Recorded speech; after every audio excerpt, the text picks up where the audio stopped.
Hillary drops even further. Quinnipiac polled in Ohio, Pennsylvania, and Florida. And the results are horrific for Hillary, but rather good for those of us that don't want Hillary to be president.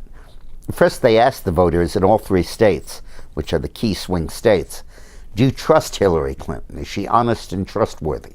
In Florida, 42% said yes, and in Ohio and Pennsylvania, only 40% said yes.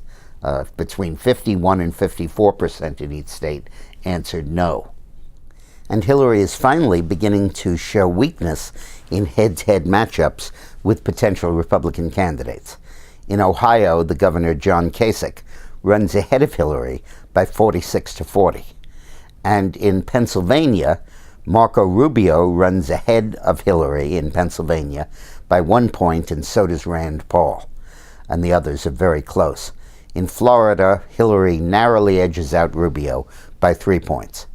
Now, it's important to understand that with none of the Republican candidates the nominee yet, none of them having been through the primary process of building support, and none of them being anointed, their performance in the head-to-heads is always going to be much less than it actually will be were they the Republican nominee.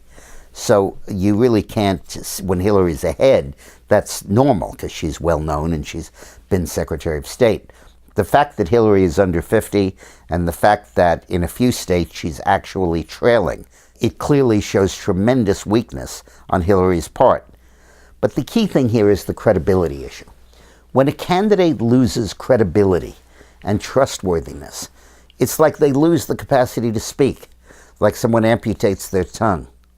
Because if you don't believe what the person is saying, what's the point of the person speaking? Now, 40% still believe Hillary's honest, so she can still speak to that 40%. But more than 50% don't believe that she is.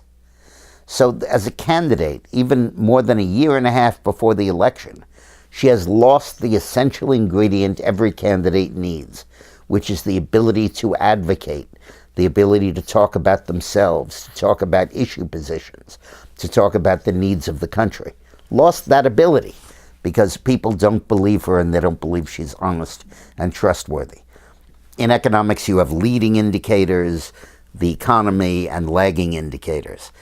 Lack of credibility is a really leading indicator.